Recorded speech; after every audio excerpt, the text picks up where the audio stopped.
Hey Islanders, and welcome to episode 26 of the Camano Voice. On this episode, I speak to the president of the Camano Schoolhouse Foundation. Please welcome Chuck Durland.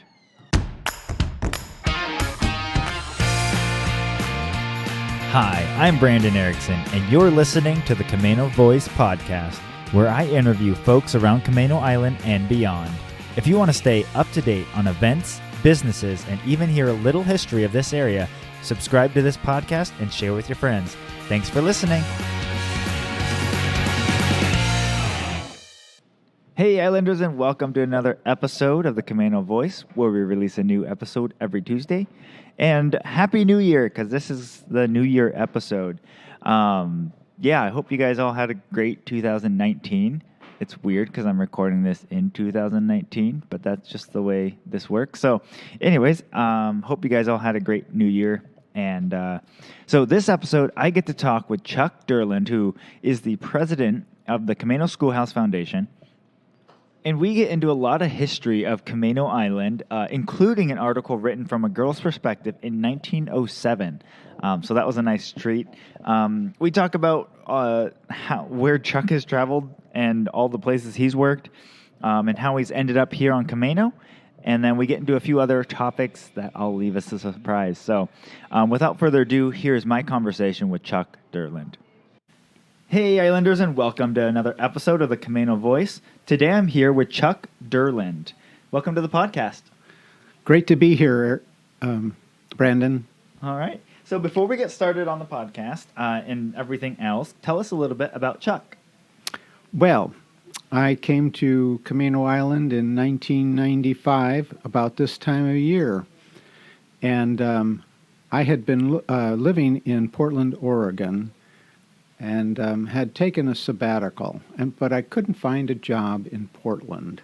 I'd been working with senior adults in Nashville, Tennessee, but had always wanted to live in the West. So I moved there and stayed with my mother, and couldn't get a job until I answered an ad in the Seattle Times for a job at the Camwood Senior Center in Stanwood, Washington. And I'd never been to Stanwood or even this far north. So I came up, interviewed for the job, and they offered it to me. And I worked as the executive director of the Camwood, which subsequently became the Stanwood Senior Center, which later became the Stanwood Community and Senior Center, which I think is what it's called now. And I worked there for almost 9 years. Okay. And then worked for Snohomish County Office of Housing and Community Development until I retired. Okay. Which was in 2014. Okay. Very cool. So that's how I got here. Very cool. So going back a little ways then, where are you from? I grew up in Elmhurst, Illinois, which is a suburb of Chicago. Okay. And was active in athletics, and I was a sprinter in track. And I was pretty good enough to get a scholarship to the University of Tennessee in Knoxville. And graduated from the University of Tennessee, and this was in 1967, so the Vietnam War was going on, and they were drafting people, and there wasn't a lottery at that time, so you either joined or you went to Canada, which some people I know went, and or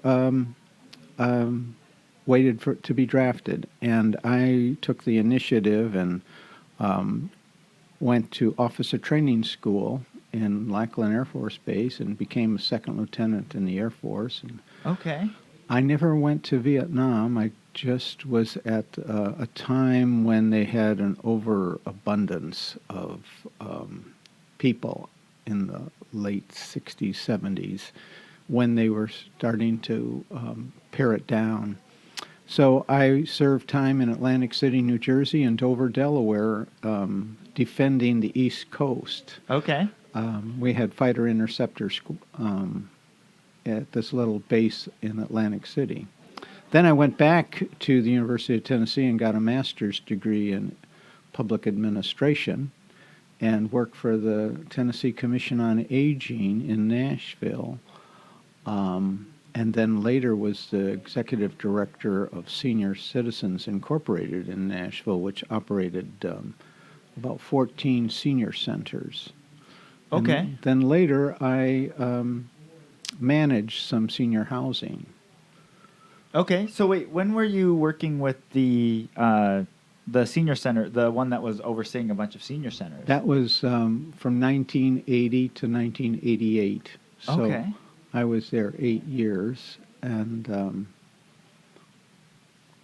then I moved on and managed senior housing for a number of years, and then I decided my son went away to college, and I decided I would move to the West. That's when I moved to Portland. Okay. Very cool. So, what was your original degree that you graduated with from Tennessee?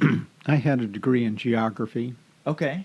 I was going to be a regional or city planner, and then I worked up in Hazard, Kentucky for a summer, Yeah. and saw that how much politics is involved in planning, and decided that I would that really wasn't my kind of thing. Yeah. So I think I'm a pretty good administrator. I think that's where my gift is, in administration. So Yeah. that's what I decided to do. And then I got a job at the Tennessee Commission on Aging. I helped start some of the nutrition program for the elderly, which we had sites all over the state of Tennessee, and it's a nationwide program. They serve them at the Stanwood Senior Center now, as well, Okay. or did. I think they've changed a little bit, but the Camano Center also serves the same program. So Really? we were Okay. just starting at 1970, Wow. 73, I think, was when that was going. So I worked that, and I traveled in every county in the state of Tennessee, and Wow. lived in Nashville, loved Nashville. It's I love Nashville. It's a great city. Yeah. I understand it's changed just like all of the A places. little bit. And but it was just too hot in the summer. It's like 90 degrees for 4 months, and the humidity is high. Yep. And you really can't do much outside unless you're going swimming. Yep. And so I just had always loved the Northwest. And my sister had moved out to Portland. So And then my mother later moved. My mother and father moved out there. So okay, so prior to them moving out here, did you guys have any family or anything on the West Coast? no, we're a Norwegian family Okay. on my mother's side, and there was 14 cousins. My mother was one of 7. Okay. And there was 14 of us, and none of us have stayed in the Chicago area. It's weird. I don't blame and you. We're all spread out from Florida to California and Oregon and Texas, Okay. Washington. So how many siblings do you have then? I had a brother who passed away early, and a Okay. sister. She lives in Oregon right now. Okay. So Okay. So just 3 of you? just the 3 of growing up? us. Okay. Yeah.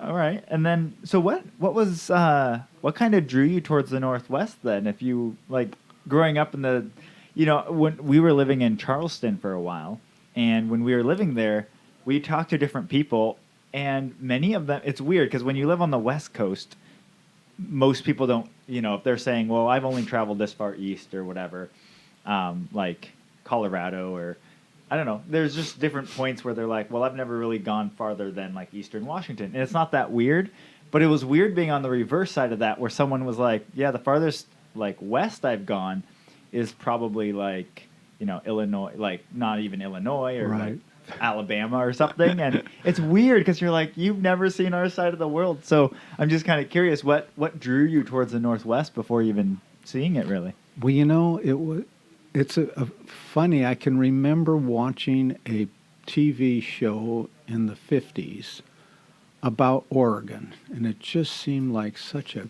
fabulous place.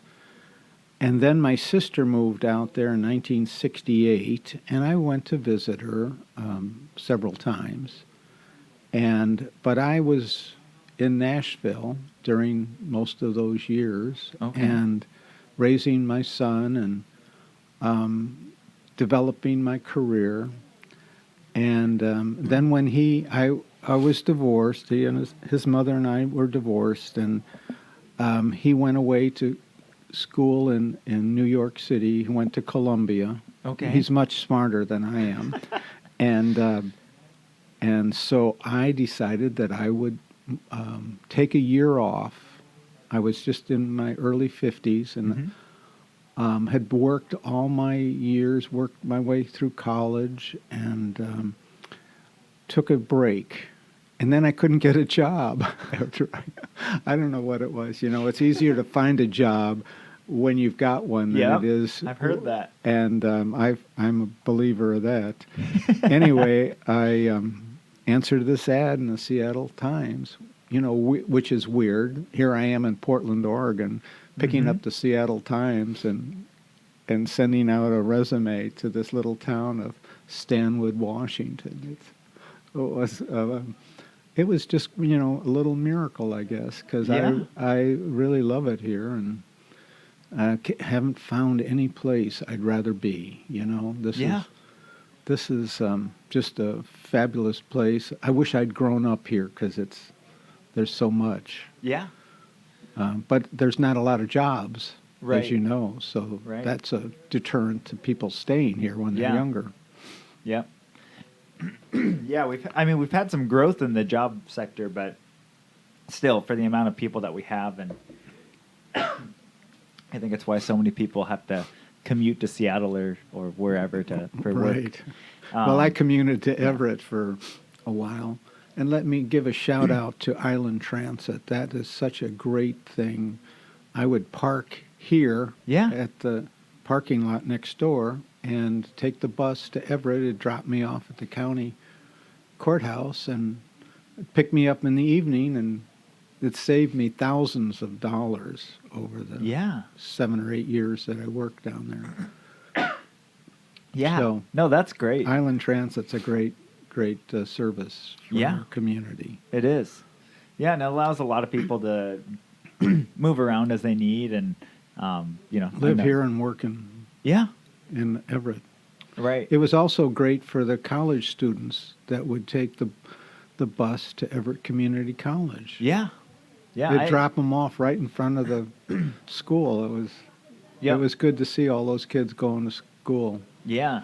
Yeah, I went to Everett Community College before I went to a 4-year university. And it's a good stepping stone, isn't it? It is. Well, and I got there right as they completed the engineering building, which is what my undergraduate was. And so it was great because I got to come in, and it was a brand new building, and we had the nicest building on the campus. Yeah, it's been growing. It's really renovated that whole area that was kind of going downhill, and it was the economic engine for that whole area. Oh yeah. No, it was a great school. I had some great teachers there.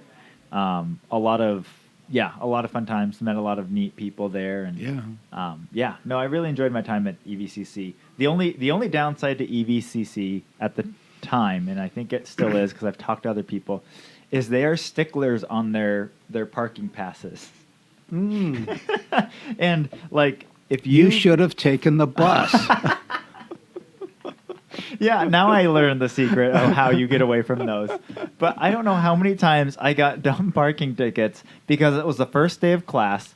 I got stuck in traffic, was running late, and parked the car in the parking lot and was like, all right, as soon as I'm done with class, I'll run and go get a parking pass and put it in my window and I'll be fine. But no, like by the time I had got back with my parking pass, they were sitting there and they had already given me a ticket. So I think it's their second revenue stream is parking tickets. Could be, yeah. Yeah, parking's a big problem downtown Everett as well. Yeah. Very cool. So the all right, trying to figure out where I am. So after you kind of did geography and you started working in these admin positions, is that something that as you kept working down, you felt like it was something you were really passionate, like you enjoyed doing that type of work and working? I mean, you spent a lot of time in either organizing of senior centers or working with, and this is, before you were really fully a senior. Right. I was just in my 30s. Yeah. So is this something A young whippersnapper. I never got, they always called me little guy, I was always, they just said, you're just a young guy, which I was, but I think, we all have to discover our gifts. Mm-hmm. And, sometimes we're just not great basketball players, or we're not tall enough, or, and so I realized that my gift was in administration. Mm-hmm. And I would say that every organization I've been in has been successful. I've never had to put any out of business, or so that's an area that I think that that's my gift is administration, and somebody's got to do it. Yeah. We all can't be the person. Even when you're an artist, you have. I've gotten to know a lot of artists here on Camano Island, and there's that administrative part of art, right? That you in promotion that you have to, and somebody's got to do it, right? And so that's me. I've been doing that, and So during that time, then you probably worked around. I mean, your average people you were working around were probably at least 20 plus years older. 30 or 40. 50 years old. Well, not 50. Well, some of them. Yeah. I've known a lot of 90-year-olds in my career. Yeah. And I've kind of realized how to age, because there's a lot of models and different people. I've learned what model I want. Yeah. And it's different for different people, but I've been involved, and I really enjoy being involved in our community here. Yeah. And so that's the model of aging that I've selected. I can't help myself. I wouldn't want to be sitting around, or I'm not much of a golfer. I hurt my shoulder years ago. Yeah. Playing football in high school, and I've never had it fixed because it's not bad enough, and I guess I shy away from surgery. Yeah. So anyway, I've done that. So yeah. What were some of the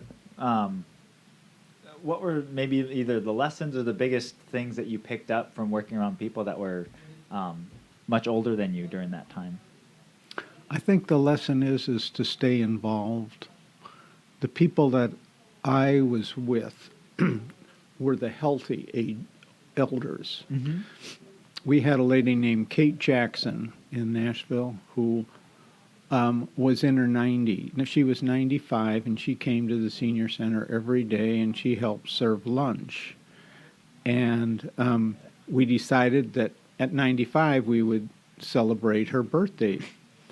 Well, then she became 96 and 97, 98. We kept having these what we thought might be her last birthday. She was over 100 by the time she passed away. Wow. And she was involved. That was her way. And you can see that here at the Camano Center and the Stanwood Senior Center is people are involved, and a lot of the organizations are staffed sort of by seniors. Mm-hmm. The thrift store, Second Chance Thrift Store, and different organizations. The Ladies' Aid, that's mostly seniors, not all, but So be active. There's no reason not to be connected. Right. It just takes some effort Mm-hmm. to be connected. Yeah. And just the Coffee Roasters is one of my places. I see people here connecting regularly. Yes. Yeah, we've got a lot of regulars that come through, but you know Bev and Bill O'Dannell? I don't. Okay, they're regular customers, but they on a regular basis have a group. They usually take like the upstairs table, and they have a group of I don't know. It keeps growing, so they'll have a full table. Sometimes Oh. they're pulling in other tables, and they just come and hang out. And they've just been a very big part of building the community here. And they love talking to new people, and so No, this is a great place for people to come and meet each other. I run into people yeah, all the time here. yeah. I stop by for a cup of coffee. Of course, we love the Camano Island Coffee Roasters coffee. Yeah, yeah. Just a plug for your. Thank you. But we do really enjoy it and Oh, good. drink it every day, actually. Yes, I do as well. You do too, I'm sure. Yeah, whenever I'm not, if I'm on vacation or something and forgot the coffee, it's always a rough time. Mm-hmm. Trying to find another coffee shop is Yeah. sometimes really difficult. So, very cool. So another thing I wanted to jump into. So, we actually have a shared love of dancing, and the reason we found that out is because I found you and your wife dancing in the marketplace the other day. How long have you been doing that? Well, I started dancing back in Nashville, and I took some lessons. I found out one of the things about dancing is I learned how I learn. Yeah. And I took some of these Arthur Murray lessons, not knowing any better, and they try and teach you like 6 different dances. Well, I can't comprehend one at a time, so I decided, a friend of mine and I, we decided we would take lessons, and we took private lessons, and that way I found out that I could learn. And so I learned the East Coast swing. Okay. And fast forward till 2009, I met Isabel Andrews, my wife, my wife-to-be, actually. And we met on Match.com. Yeah. And one of her requirements was that she wanted somebody to dance. She'd been married for 30 years to a guy who didn't like to dance, and Isabel has to dance. So we met and started taking lessons from a woman by the name of Mary Ballou, who used to live here and taught ballroom dancing at her house on Rocky Point Heights. Anyway, we took lessons, and we got to be pretty good dancers. We continued to dance. Isabel will dance like you saw anywhere. We were in Rome on a bridge, and they were playing some music, and there she is saying, "Let's dance." So here we are in Rome, dancing on a bridge. We've danced on the Staten Island Ferry Terminal where somebody was playing, and we've danced in the New York subway where she was. So wherever there's music, Isabel's ready to dance. Yeah. And, I've gotten to love it too. Yeah. She's much better. It was hard. The thing about learning to dance is you have to be willing to go through the clumsy period. Yes. It's kind of like a kid learning the violin. It sounds terrible when you're first learning, but boy, doesn't it sound beautiful when you've practiced. And that's the other thing, you have to practice with dancing. You just can't, it doesn't just automatically. I think people think, well, I'm going to learn how to dance in 1 or 2 lessons. Well, it takes years to practice. And so we go dancing at the Sons of Norway Hall in Everett on 2nd and 4th Fridays. Okay. And then we go up to Bellingham at the Majestic. Yeah. They have a big band or different kind of bands once a month there. And we've been to the Elks and the Eagles and Anacortes. And we also go to the Camano Junction dances at the Camano Center. Yeah. Yeah. So, yeah, we continue to dance, and it's a great thing for couples. Yeah.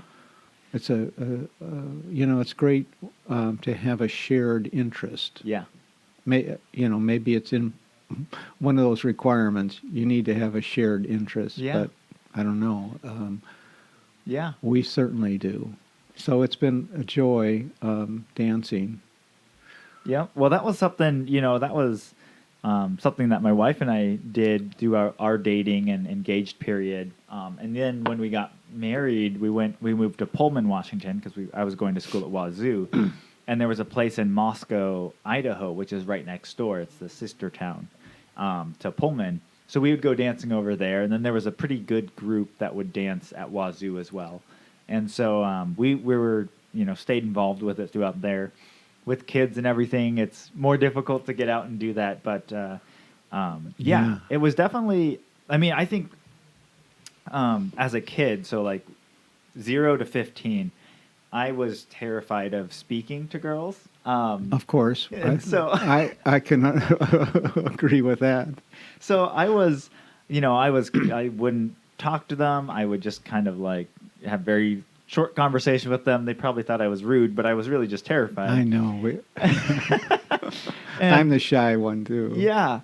Well, then I started learning dancing when I was about 15, and one of the requirements is you start doing this is you have to dance with someone, and so Darndest thing. I isn't it? know, and they wouldn't let me dance with all the guys, so I would, and then our teacher was like, guys, you need to go ask the girls to dance. And so she would make us get up, walk over, and ask a girl to dance, even if we were just doing practicing. Yes. Just so we got into the habit of that.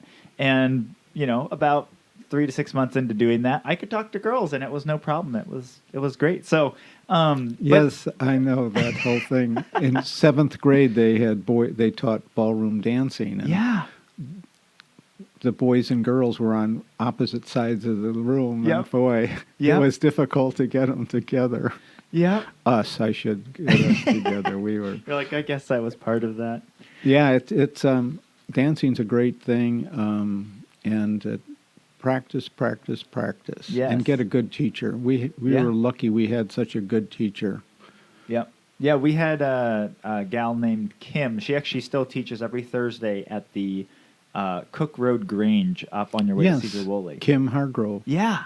So she was the one that I learned from, and then my wife and I started going to the Thursday night dances up there, and then that's actually where we got engaged as well. Oh, cool. Surprised her on a Thursday night. So Yeah, we've been there too. I failed to mention that Kim Hargrove's a Yeah. great teacher too. yeah, no, she was great, and I think just like you were saying with dancing, I think it teaches so many different aspects of learning. You start figuring out how you learn. Yeah, that was an amazing thing. I Yeah. know that just because I don't get it the first time or the second time or the third time, if I stick with it, I can get it. Yeah. And we have one move, we call it our $125 move, because it took us so many lessons to learn it.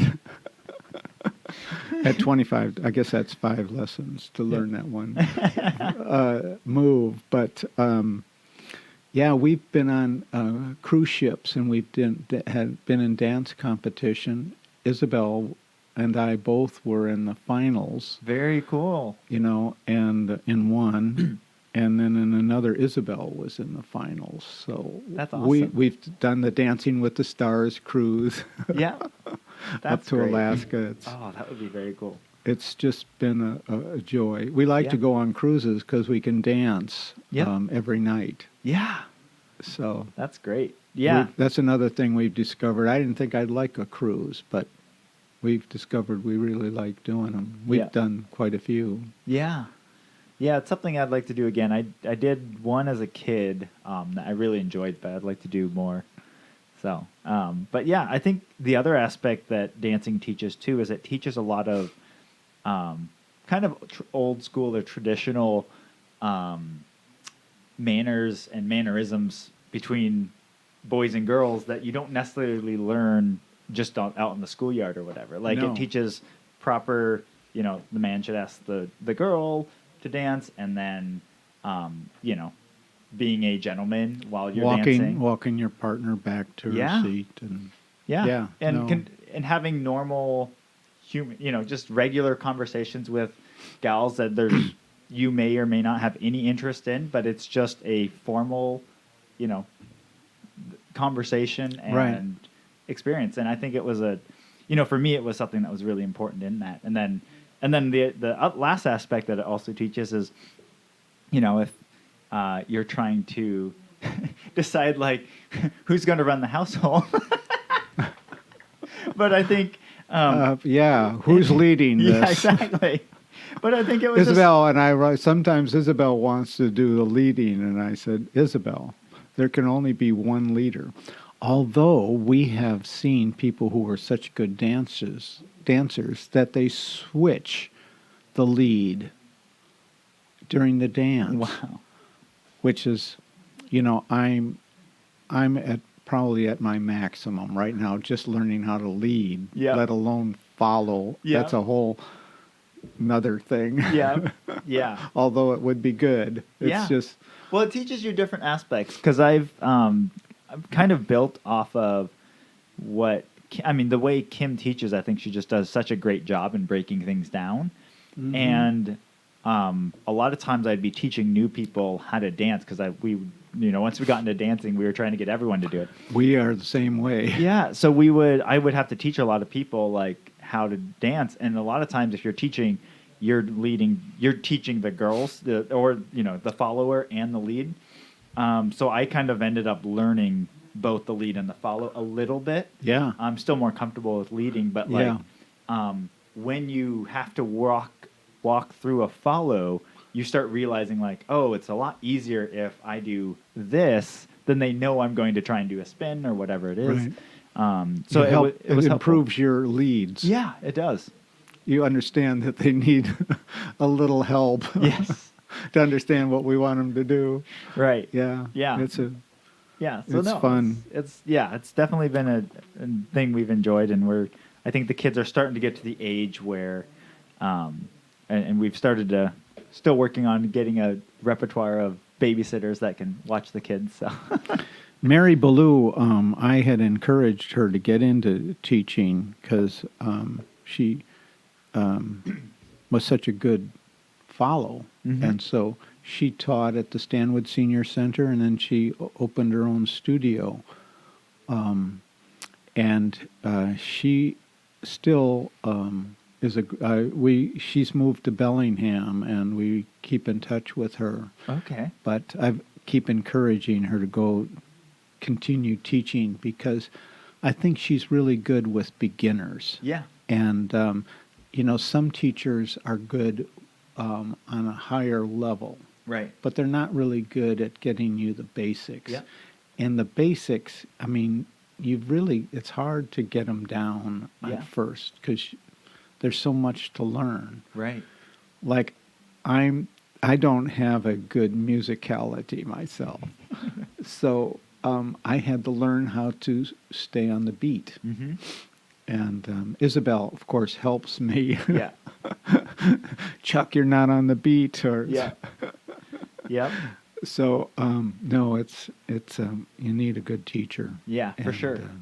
We used to have dances down at the Grange for a number of years, and that's where I learned. Yeah, Kim was teaching at the Camano Grange when we were learning. At the South Camano? Yep. That's where we were doing our lessons. So it was private lessons, but she was doing it for our homeschool group. Oh, okay. So. Well, Mary and I put on these dances every third Friday at the Grange, South Camano Grange. Really? Okay. And there was usually really good attendance. Mm-hmm. And then we moved it. We thought it was too far out for people. Yeah. So then we moved it to the Sons of Norway in Stanwood, and then she she fell in love and moved away to Bellingham. So we lost Mary. Yeah. All right. So now I want to get into a little bit. You're currently the president of the Camano Schoolhouse Foundation. Yes. Tell the Islanders a little bit about what that really encompasses.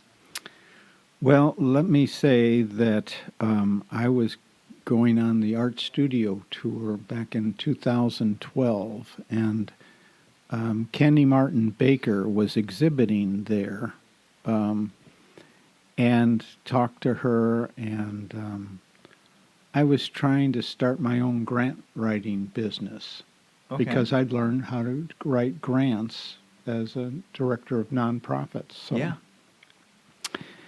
And so I just lost my train of thought.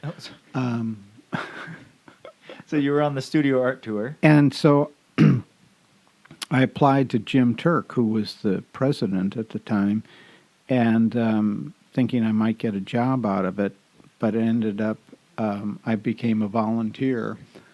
And there was just 4 people on the board, and Jim Turk and Pat Foss and Cheryl Anderton and Andrew, can't think of his last name, Washburn, started this organization. Jim Turk lived above the schoolhouse in the house that overlooks it, and he wanted to save the schoolhouse, and so he had been working on it since 2007, and then just about the time I started, we bought it from the fire department for $60,000. Okay. Rudy Mueller, who just passed away, helped set up the organization in 2011 and helped negotiate with the fire department on the price. And so Rudy was a great help. Sorry to see that he passed away recently. But I got involved. I became the treasurer, and Jim Turk was the president. And Donnie Hopkins, owns DG Hopkins Painting and Pre-Finishing, volunteered on the board, and he painted the schoolhouse, stripped all the old paint. It hadn't been painted in years, and so he came on the board, and then Tracy Gilroy came on the board, and she lit a fire under us, and we refinished, took up all the old vinyl on the old schoolhouse that had been put down in the 40s, probably. Mason Hinn, her significant other, tore up it, and then we got a professional to redo all the fir floors that were underneath. Very cool. And then we realized somebody had painted over all the blackboards. So Don and Nancy Hopkins stripped all the old paint and this terrible looking wallpaper that was on it. And then we got a new heating system donated by local company, and so the building is functional, and we've had a lot of different events in it. We just had our schoolhouse lighting with several hundred people that came. Oh, very cool. Ed Begnarzik, the voice of Camano Island. I don't know if you've met Ed, but he's somebody you might want to interview. But this is Ed. He was able to get the lighting from Northwest, Holiday Lighting Northwest. Yeah. And local company to donate most of the cost of putting up the lights on the schoolhouse. And Orchards Nursery donated the tree, and Rhonda Huntermark, Rhonda's design, did the the poster. We had a lot of local help. Yeah. And it turned out great. We just had so many people. And the Heartstrings duo of Nancy Bednarzik, Ed's wife, and Steve Mole, they've been performing here locally at several of the different locations. Yeah. And so we had Christmas music and Nice. had a crowd. Yeah. Very And cool. the Camano Chapel, they loaned us their parking for overflow, and the Camano Center loaned us their bus. So we had a lot of collaborations Yeah. to make this happen. That's so awesome. it turned out great. Nice. Very cool. The schoolhouse, back when it was owned by the fire department, someone who I hope to actually get on the podcast, Bob Schrofer, but was part of the volunteer firefighter fire department during that time. But he lived literally right across the street in that house, Mm-hmm. and so one of my best friends, his son, grew up there, and we would do Thanksgivings over there. I know. I've talked to your father, who Yeah. said he liked to jump in the leaves. Yep. We have all these big leaf maples Yep. around that produce volumes of leaves. Yep. I've got it all ready. I told your father that he can come jump in the leaves if he wants. Yeah. No, they would. Or maybe your kids would like to jump Yeah. in the leaves. Yeah, now that I think back at that, like they would get a huge pile of leaves, and then they would actually climb up the tree and then jump down into it. You can So, still do that. yeah.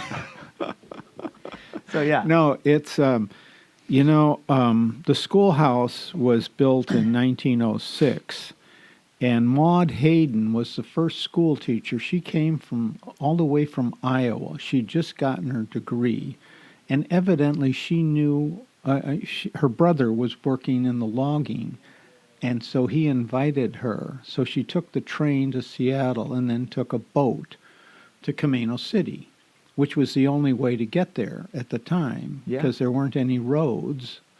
And she started in that little schoolhouse and served just 1 year. We come to find out that her grandson later became the Secretary of State for the state of Washington, Sam Oh, okay. Reed.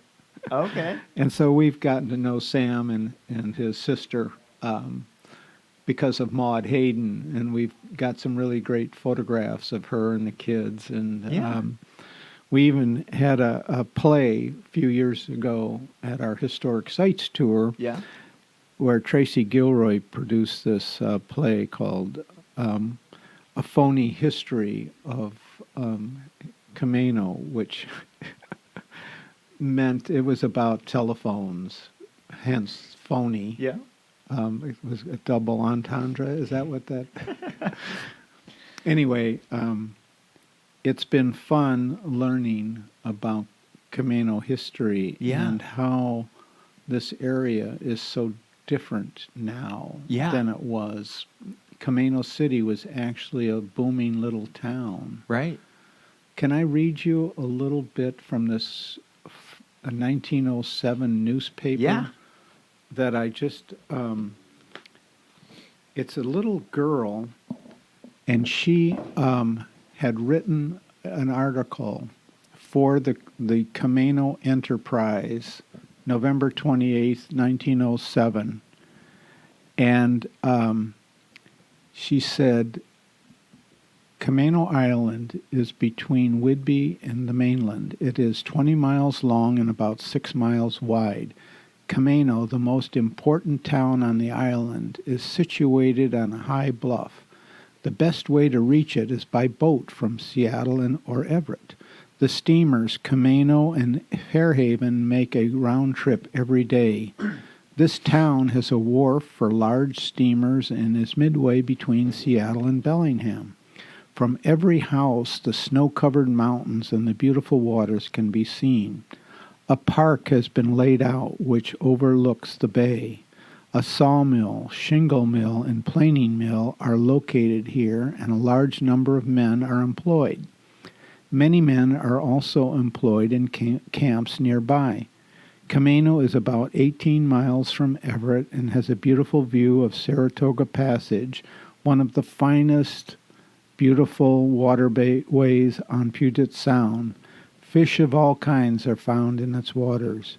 Steamers can be seen passing by both day and night. This little village is just about 2 years old and has made rapid progress. It has waterworks, electric lights, and is supplied by pure water from the springs. It also has a fine schoolhouse, a grocery store, confectionery store, 2 hotels, and a well-supplied with launches. The Westfall Mill is building a scow on which they will ship their lumber when it is finished. The population is already 300 and is increasing rapidly. Isn't that a cute article about, this is a 13-year-old girl, a Miss Emma Freeman. That's very from cool. 1907. It kind of describes it better than I could. That's really neat. And just being able to see like what they, just see what it was like back then. It operated as a school from 1906 to 1936 when they bused all of the students to Stanwood. Okay. It was a consolidation. There were several schools on Camano, most of which are gone. Just the Camano City Schoolhouse and the Mabana Schoolhouse are the only remaining that you can tell. The Utsalati School is now a residence, and the one on the north end is a part of the Camano Lutheran Church. If you ever look closely, you can see the old schoolhouse as part of the building. So they were all bused to Stanwood, and we didn't get schools back again until around 2000. Wow. 1999 or 2000. Yeah. Yeah, because even when we moved up here in 94 or 95. 94, right? There was, all the schools we had to go to were off island. Right. So. Yeah. So it's great having the schools back. And my grandson went to Elger Bay, and I thought that was a really great little school. Yeah. Yeah. No, that's very cool. Thank you for sharing the article. Anyway. Just to get back to the story of the schoolhouse, in and by the way, the schoolhouse was never just a schoolhouse. It was a community center for that area. And they had events, and they'd have speakers, and it was just a real community event. It's been a polling place. So people they've told me that they used to vote there, and they've had judicial proceedings there, and there's been all kinds of activities. The Camano Sparklers, the women's auxiliary for the fire department, basically operated the building up until about the time we bought it from the fire department in 2012. And so it's been a community center throughout. So from 1945, when the fire department bought it for like $200, they have used it for their training and storage, and also for events, because it's got a full basement underneath it. Yep, we used to hang out down there. It was renovated. They put in the basement sometime in the 20s. Okay. And the restroom was actually an outhouse at the beginning, so they renovated the boys and girls cloakrooms into restrooms. So that's where and it's been redesigned a little bit. So it's been interesting seeing the changes that they've made over the years. And it's still a very sturdy structure. The basement doesn't have any water in it, even though we're at the bottom of a hill. Yeah. Or not the bottom, but on the hill. Yeah.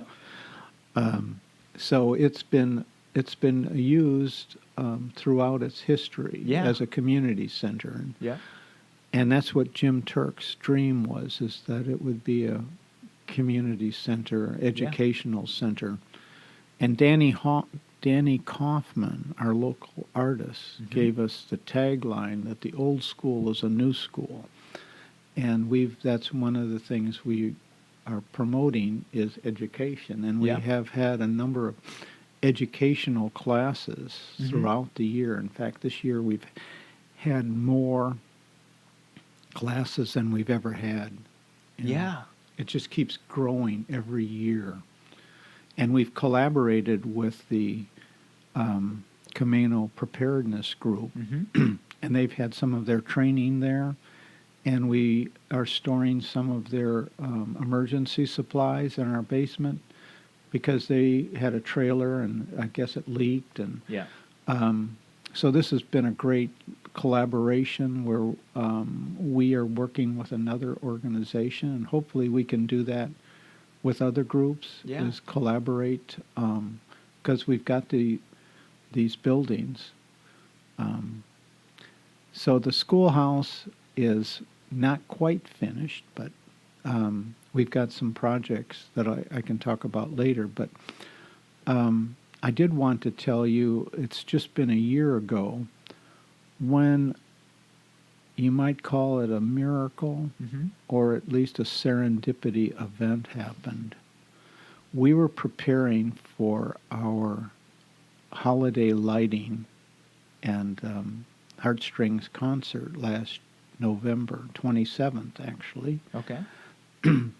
And we were going to decorate the inside because they'd already put the lights on, but we wanted to put up the tree and put my wife, Isabel, loves to decorate. So she's got a collection of snowmen, and we brought those over, and we were putting up the tree. And I had invited a friend of mine who I'd known for many years, and she'd lost a friend of hers and was thinking about putting a memorial up for him.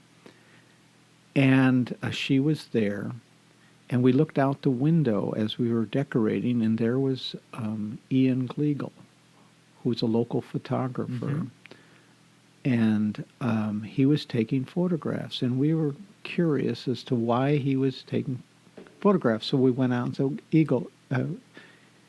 Ian, what are you doing? And he said, I'm taking photographs for the real estate agent because they're going to sell the firehouse. And we were kind of surprised, taken aback actually, and we were wondering out loud, how can that, what can we do? Because when they divided the property, when we bought the schoolhouse, they didn't give us much parking, just along the one side. Okay. And so most of the area belonged to the firehouse.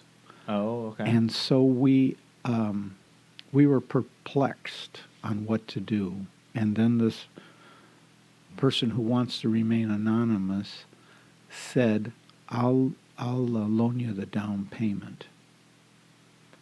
And we said, we've got to do this. And then we made our offer. It was $275,000. Yeah. Which we didn't have. Yeah. $20,000. We didn't have $10,000.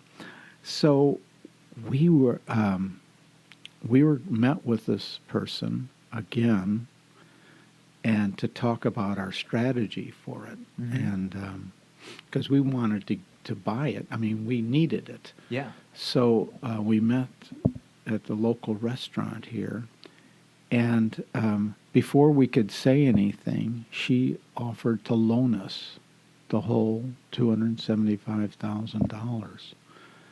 And so we were anxious. We had a meeting with the fire commissioners telling them why we wanted it. Yeah. We'd even gotten a petition. And we spoke to them. And after the meeting, they said they'd let us know the next day. And so they said there was someone else that wanted it, and they had bid it up and offered $355,000 for it.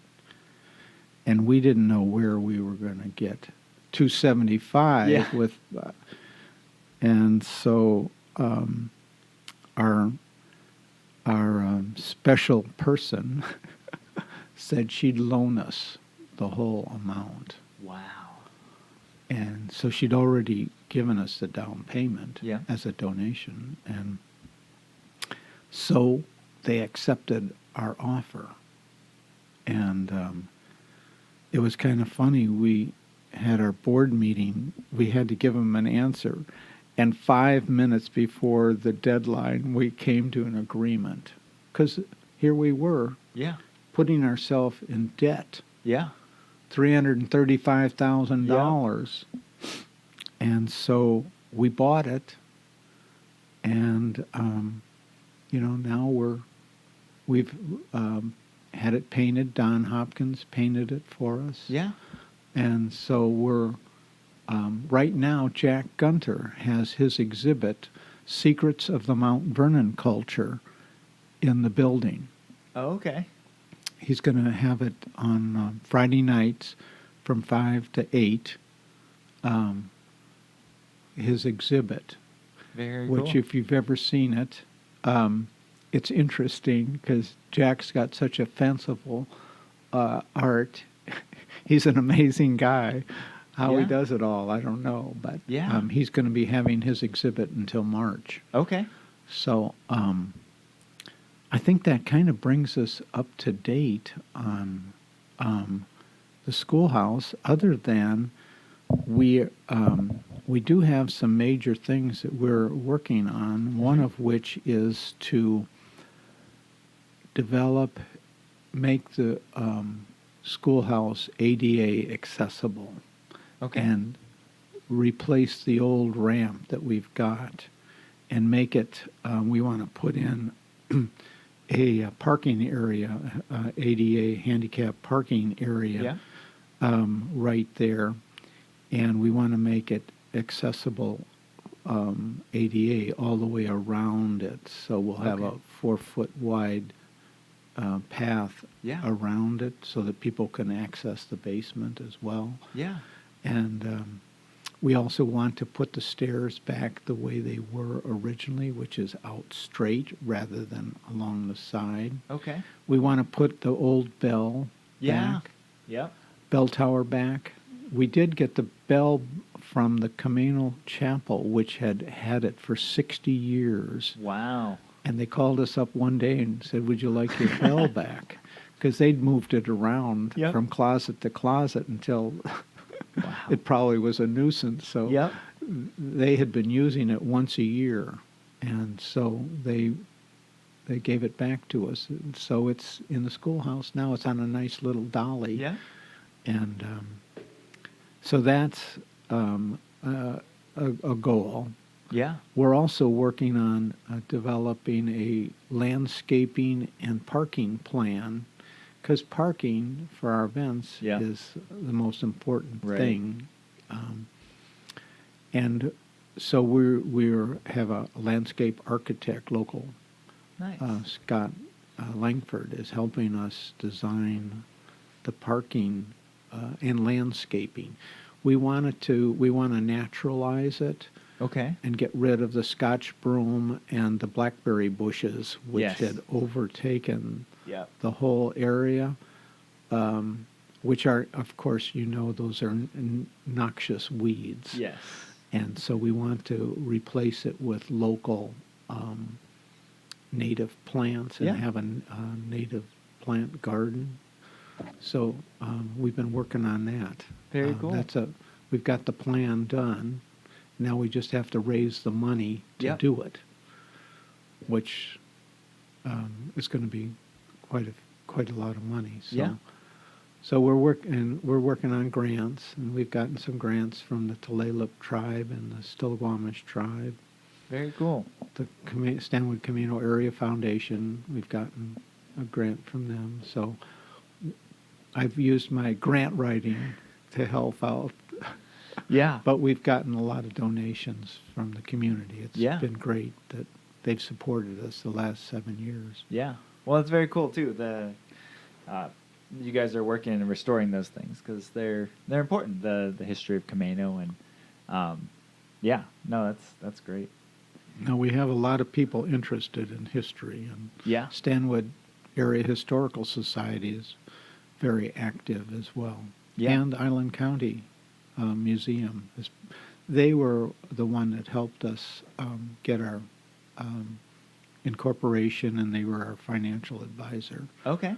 So we've had a lot of help from a lot of people, Yeah.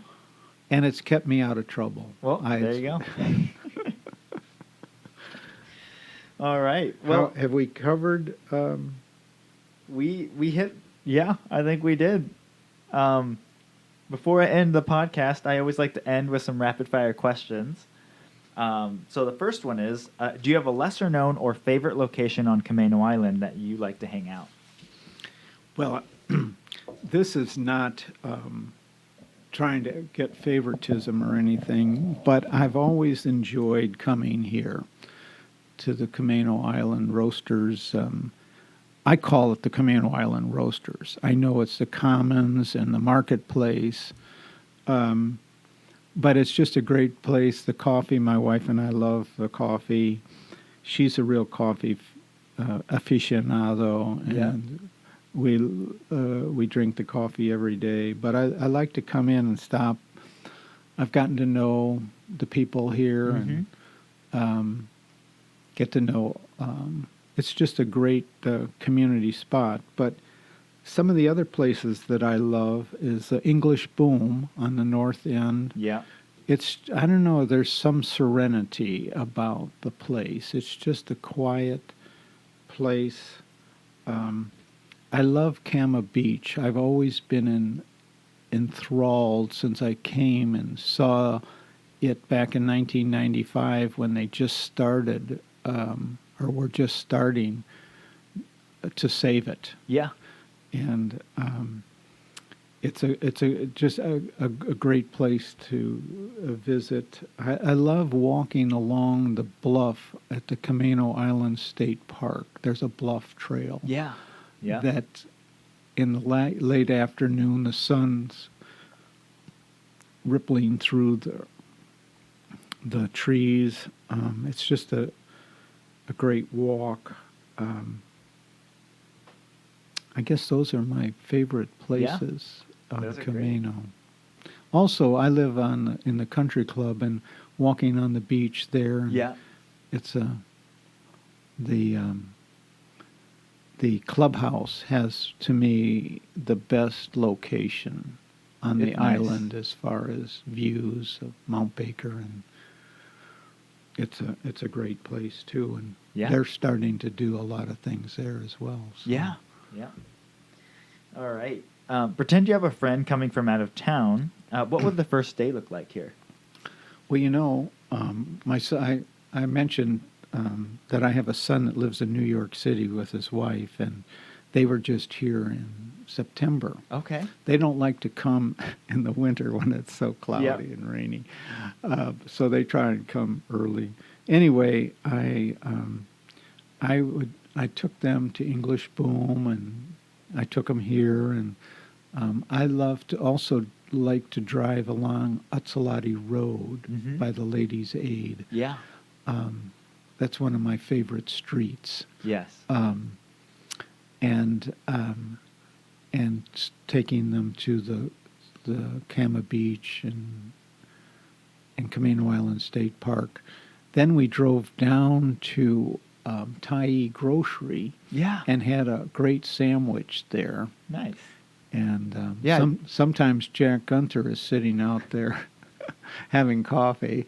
So we got to talk with Jack. And of course, stopping here. That would be my tour. Very cool. I guess also over by the yacht club on the west side. And so that's my little that's a good tour. Who is an interesting or fascinating person in this community that I should interview next? Well, I mentioned Ed Bednarczyk. He is a voiceover specialist, and he's been very active. He's our vice president, and he has done the radio theater shows. Yes, I've heard of those. And we had he and his thespians put on a great show at the schoolhouse last month in October, end of October. Okay. And we had a full house, and Ed's the MC there. Okay. And so I think Ed would be a great one. Yeah. Gail Pickin. Gail Yeah, I know Gail. is a fascinating woman who is has promoted art, and she's been very helpful with us on our historic sites tour that we had in September. She's helped us market that online, and did our website. She's just a really talented person. Very so cool. Either one of those. Yeah. I could go down a whole list. But all right. Well, I'll keep asking you for more. Okay. Yeah. There's a wealth of talent. It's interesting to find. In fact, a friend of mine who moved here 4 or 5 years ago said that this is the island of exceptional people. He just kept running into all these talented people. So he's, this is the island of. I said, yeah, that's right. There's just so many smart people that move here. Yeah. All right. And lastly, if you could have a message on a billboard on Camano Island, right as you're driving on the island, what would that say? Oh, coming onto the island. I was going to say, going off the island, I would say, come back and visit again. Because it's getting very crowded on our island. Yeah. And so I'm not encouraging anybody to move here. Yeah. It's kind of like the last person locked the door. Yeah. But, and I know that's true. My ancestors settled in New Amsterdam in 1653, and they had a farm in Brooklyn. Brookland, or however those Dutch people pronounced it. And look what's happened to their farm. All those millions of people have moved there. So Camano Island could actually be the next New York City. Yep. They're coming. Yes. Or they've arrived, actually. There's a lot of people. Yeah. And the traffic has really increased dramatically. So right. Yep. Anyway, so come and visit. Yep. Yeah. I've heard. Glad to have you here for a visit. Yeah. Something like that. I've heard similar ones. So. Yeah. All right. Well, Chuck, thank you so much for joining me on the podcast today. Well, it's been a delight. Appreciate it. Yeah. Thank you. It's been fun talking to you and getting to know you a little better. Yeah. Thank You as well. And Islanders, I will talk to you on the next one. Well, a big thank you to Chuck for joining me on the podcast today, and thank you for listening. If you haven't already, be sure to rate, review, and subscribe to our podcast on your favorite podcast platform. And for more information on this episode or previous episodes, go to camanocommons.com/podcast. That's camanocommons.com/podcast. Thanks for listening, and see you next time.